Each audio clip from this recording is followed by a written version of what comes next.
खुद ही शिकार करने लगे। मामूली औजारों की जगह हाथ की कुल्हाड़ियों ने ले ली। वे पत्थर की नुकीली नोक और धारदार चाकू बनाना जान गए और शायद लकड़ी के भाले भी।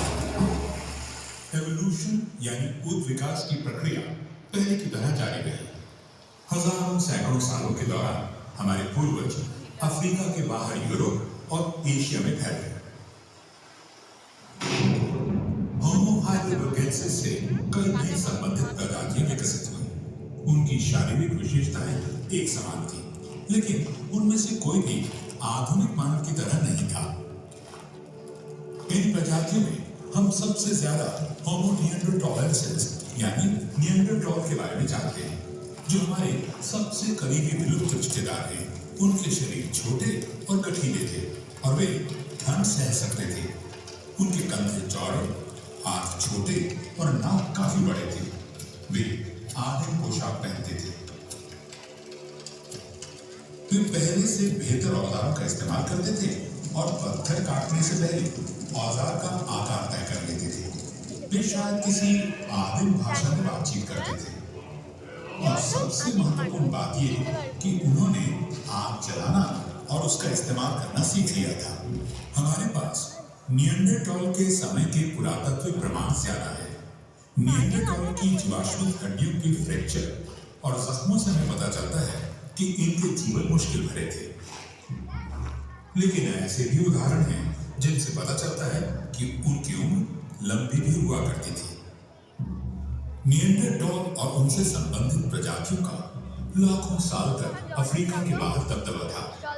वे यूरोप से इंडोनेशिया तक अलग अलग वातावरण को सहते हुए सफलतापूर्वक रह सकते थे। लगभग 7,000 साल पहले अफ्रीका में विकसित एक नई प्रजाति बाहर फैलने लगी। ये पहले आधुनिक मानव थे जिन्हें हम होमो सैपियंस कहते हैं। कुछ समय तक ये विभिन्न प्रजातियां साथ साथ रहीं।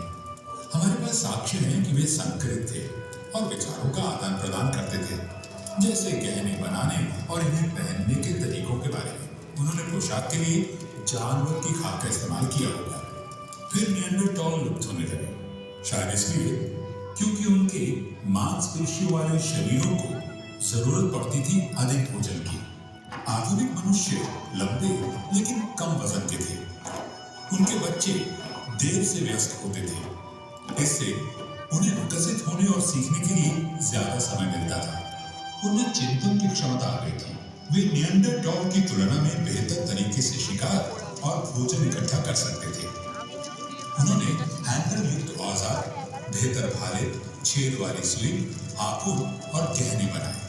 वे ठंडे मौसम में अनुकूल कपड़े पहनने लगे और पहली बार जूते का इस्तेमाल भी किया।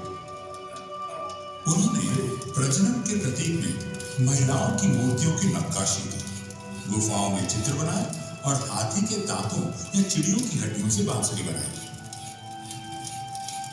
उन्होंने आग का अधिकतम प्रयोग और नियंत्रण करना सीखा। आदिम चूहों के पुरातात्विक खोजों से हमें पता चलता है कि वे पारिवारिक समूहों में रहते थे। आग हर समय मौजूद रहती थी। उन्हें उससे गर्मी और रोशनी मिलती थी और जंगली जानवरों से बचाव भी होता था। उन्होंने ऐसी स्थितियां बनाई ताकि वे अपनी दुनिया के बारे में ज्यादा जान सकें। जीवन के बाद क्या होता है, ये होमो सैपियंस के लिए बड़ा सवाल था। 1,00,000 साल पहले मध्य पूर्व में साफ सफाई के लिए मरे हुए लोगों को दफनाया जाता था। हो सकता है अन्य क्षेत्रों में मुर्दों को जलाया जाता होगा, जिस कारण पुरातत्वविदों के पास इसकी कोई सबूत नहीं है। तकरीबन 40,000 साल पहले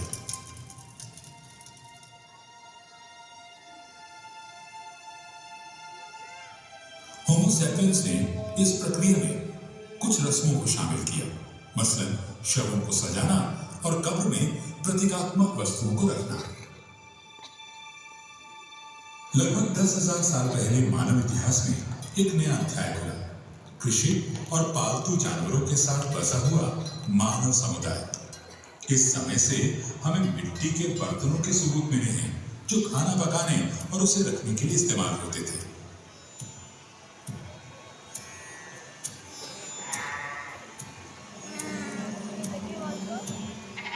बिल्कुल वैसे ही हमें सबूत मिले बुनी हुई टोकरियों के।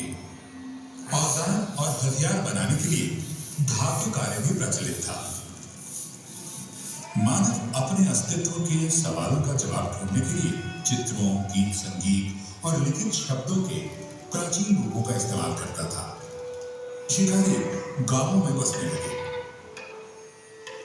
और वे गांव मानव संस्कृति के उद्गम स्थल बन गए। लाखों सालों तक हमारे पूर्वजों की आबादी 10 लाख से भी कम थी। होमो सैपियंस के आने से ये सब बदल गया।